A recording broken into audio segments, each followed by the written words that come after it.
Good afternoon, Mr. Jeffrey Gitzerman. How are you doing? Very good. Lilu, right? Yes, it's good to have you. Thank you for accepting this interview to speak about success. Thank you so much. You wrote a book called Beyond Success. You have a consulting firm over in the US and would love to learn more from you what is success and what you mean by going beyond success. So first, how do we define success here? Well, I think the issue is that in the US especially, we don't define it properly. So, the old dynamic of success is just how much money or how much popularity and fame that you have. And my book is really a response to my own journey where I found the typical kind of success and then still felt a big void in my life and realized that something was still very missing. Mm. And I had the money and I had everything that came with it, but I just felt empty still. And I started a radio show called Beyond Success, Redefining the Meaning of Prosperity, and started interviewing people all over the world who I felt resonated. I guess fullness, fulfillment, excitement, passion, anything that didn't have to do directly with money. So some of the people were very wealthy and some of the people weren't very wealthy, but they all had that same energy and passion that they brought to the world every day. So that started my journey of really redefining success. And then also I went inside into my own personal journey and found what was missing was that I didn't feel like I was bringing anything to the world. Mm. So you think So a lot of people right now living on this planet are not really, they think they're successful, but they're not?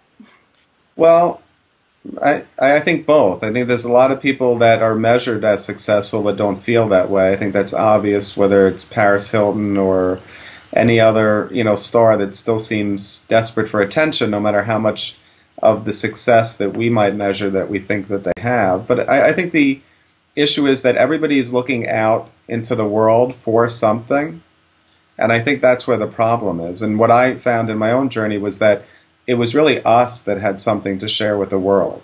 It wasn't the world that had anything to give us.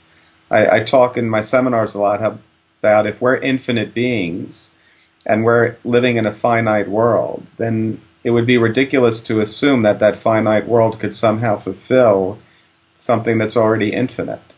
So I realized that we just had it in reverse. And instead of looking out into the world and trying to acquire something from the world, a title, the right job, the right amount of money, the right relationship, not that all of those things aren't fun and meaningful, but it was more important for us to find our own internal expression and passion and bring that to the world and share that with the world. And I think what will ultimately solve most of the world's problems is individuals just allowing their creative expression to flow into the world rather than looking for something to solve their own People have issues. a hard time going from this paid job, having those bills and everything to pay, and finally going for their dream. So how do you, or going for their purpose in life and what they're supposed to live here on this planet? So how do you make this shift? Do we have to go through suffering, or is it just a natural process that will happen anyway? This is destiny.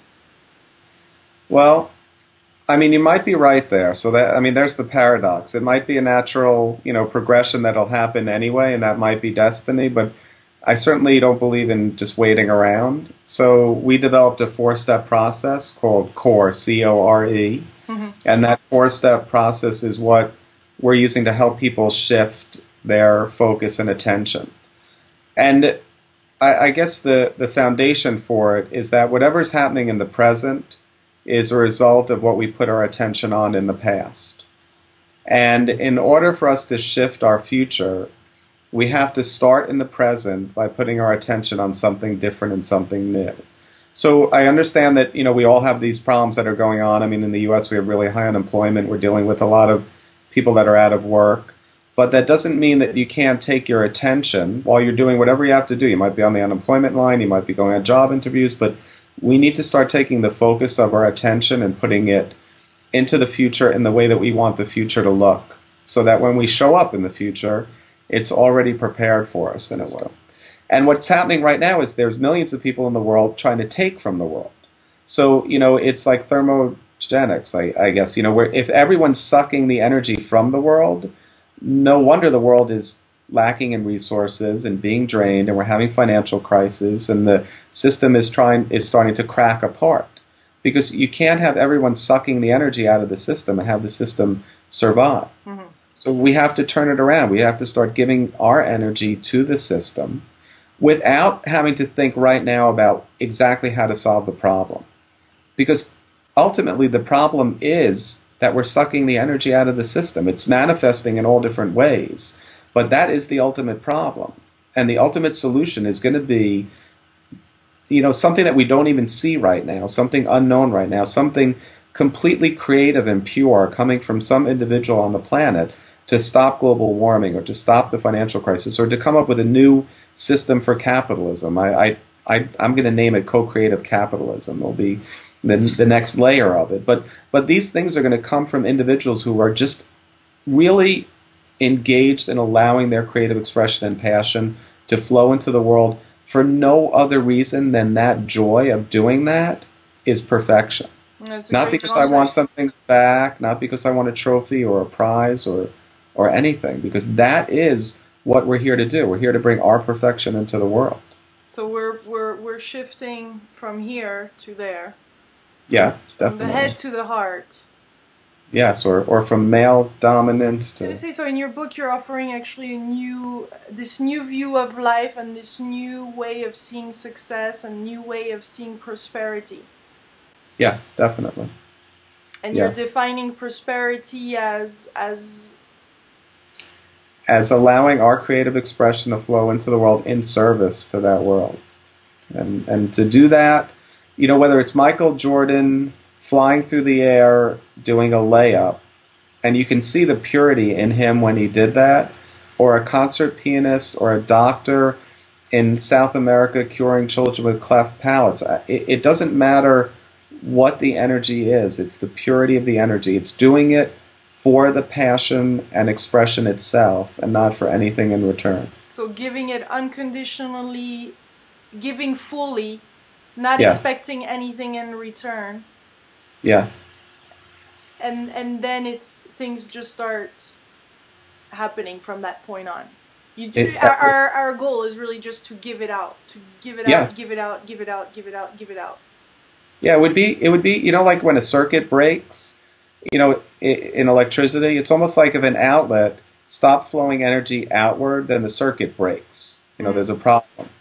And that's the problem with us. Our circuits are broken.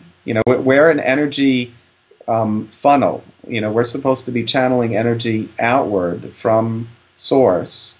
And instead, we've gotten caught up trying to get energy from other people, take it from other people, take it from other things. And this dynamic is what is causing all the problems in the world. It's this energetic dynamic. And to switch that energetic dynamic, we don't have to do anything crazy. We don't have to play with tuning forks. We just have to actually shift our awareness to an outward awareness rather than, trying to get something and acquire something. It's a very simple, subtle shift that seriously can change the world. Yeah. And you see people that have it, and when you meet people that have it, you're inspired by them. When Oprah's doing her show, she's not doing her show for money anymore. I mean, she doesn't need any more money. She couldn't spend all the money she had if she went on the biggest shopping spree in the world. She's doing it out of passion and bringing something to the world. You can see it in her eyes when she gives things away to her audience members. The joy, emotion that flows out of her is engaging. It's and that's contagious. The thing is that a lot of people think, oh yeah, but if I had the money, then I can do this. Whereas you're saying, let's do it now. You have to show up now, and then the world changes. Be the change that you want to see in the world. No. Yes. Like you said, be the change. You have to be the change. And the change is exactly how you relate to the world. That's the only thing that has to change. And if you relate to the world that you can be a solution to the world's problems, rather than adding to the world's problems, then everything changes. It really does. I'm not saying that life gets easy. I'm not saying you get all the money. I'm not saying you get a prize. You get engaged with life. You get connected. And when that happens, you feel completely different about yourself. You wake up in the morning saying, if I don't get up and do this, whatever this might be, the world's not going to be okay. And to wake up every morning feeling that way is the only way that any human being should ever have to wake up. So it's a dance then that starts. Yes, definitely. it's constantly teaching you how to do it better. And what I mean by that is, if you give your energy too much in the wrong direction, you get slapped in the face. You hit a brick wall. You get taught pretty quickly. You can almost say that when you start engaging in this way, karma happens faster. So you actually see the results of going in the wrong direction much quicker, and you see the benefits much faster. So things start to happen at a much quicker pace, and you start to see that you can do a lot more than most people can do. I mean, I'm the chairman of an autism center. I have a financial company with 30 employees. I have a consulting company. Last 2 years, I went for my master's program while I wrote the book that was published in May. Had a baby 2 years ago. I mean, I have an autistic son. There's just, my life is completely full, and it's not I don't even have to set goals anymore. It's just become on a track where I would almost say that the universe is using me rather than me worrying about what I need to do anymore. So you ask the universe, how do you start your morning? Just in quiet meditation. I definitely don't ask for anything. I just try to be present. You don't ask for guidance or for, you just... No, I actually just give maybe this will sound a little corny, but I give the universe the idea that I'm here to serve. I'm just here to do my part, whatever that might be today. I mean, it might be helping an old woman across the street. It might be trying to raise money for autism at the medical center. It's however the universe needs me. I'm going to be present so that I can see that need. You started to talk about that earlier. When you're present, you start to see things happening around you that most people miss. When you're living in your mind, which is always past or future based, you miss everything that's going on in the present. The best Zen quote I ever heard is when you have one foot in the past and one foot in the future, you're peeing on the present. I love it. Yeah. I had never heard that one. I love those Zen monk quotes. They're so awesome. So it's just about allowing my mind to be completely clear, to see what is needed and to be there and to be present. Because you're really allowing a bigger energy to come through you. And in order to do that, you have to clear out the space to allow that to happen. And the only way to clear out the space to allow that to happen is to not be future focused or past focused. You can't be anxious about the future. You can't be worried about the past. When I go to do seminars, I don't prepare. I just show up, and I don't bring any materials. You don't even pray before? You don't even set an intention, a goal, nothing? You just know that you're a connection to serve a purpose in life. I do set the intention right before the seminar to allow. I still get butterflies. So I do large seminars all the time. I still get butterflies, but I think of the butterflies as energy building in me to flow out to the audience. Yeah. So I just set the intention to allow that energy to build as big as possible rather than trying to actually fight it and subdue it, to let those butterflies grow as big and energetic as possible. And then my intention is to share that energy with the audience. And when you're in a situation, in a business situation, when you're in negotiation or when you're doing contracts, dealing with legal work, or how do you do that? How do you still embody spirit in those conditions, or do you bring back your intellect back in? Most of the time I don't. I really set the intention. I've been to a couple of meetings lately where people have said in the meeting, "Well, what is it that you want?" And I said, I don't want anything. And then they said, "Well, why are you here then?" And I said, "Well, you called the meeting. I'm here to see if there's anything we can do jointly that's creative, that can, be fun and fulfilling and engaging. But I don't want anything." And they're like, it's very difficult for people to even think that in a business setting that you could not want something. But I don't really want anything. I mean, I have a very, very full life. I certainly didn't have this, 5-6 years ago, but I do have an incredibly full life coming from not wanting anything. But some people, then I guess you're not attracting some, because some people must be offended by that, or you must have some strong reaction, or some people say, who is he, to think this way? I mean, you must have a lot of people that are in your face. I wouldn't say a lot, but the people that are most fear-based, Yeah.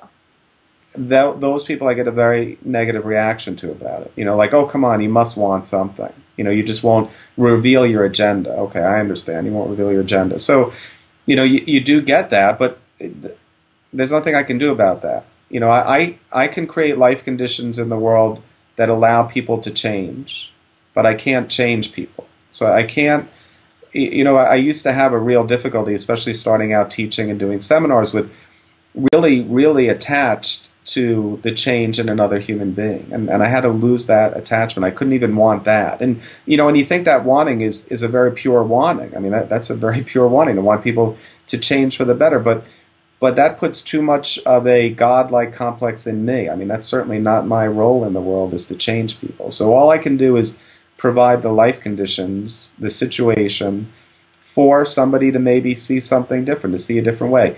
The best way I can say it is, if I can be quiet and silent in your presence, I allow you a glimpse of the perfection in yourself.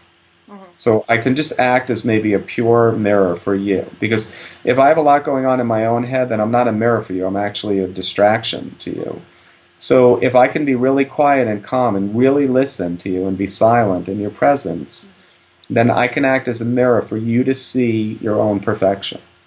And sometimes people see it and sometimes they don't, but it's not my responsibility to actually get you to change.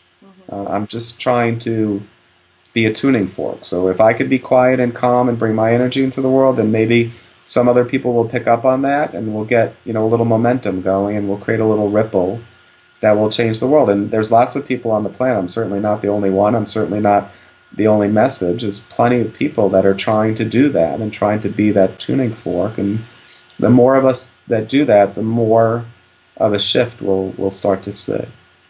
So I'm just trying to help. Very interesting. Well, thank you very much, Jeffrey, for this conversation. It was insightful and delightful. And let me just say, you're doing great work. I started to watch some of your videos, and you have a great energy, and you should definitely get your own show in France. So I hope that works out for you. Thank you. Thank you. Thank you, Lilu.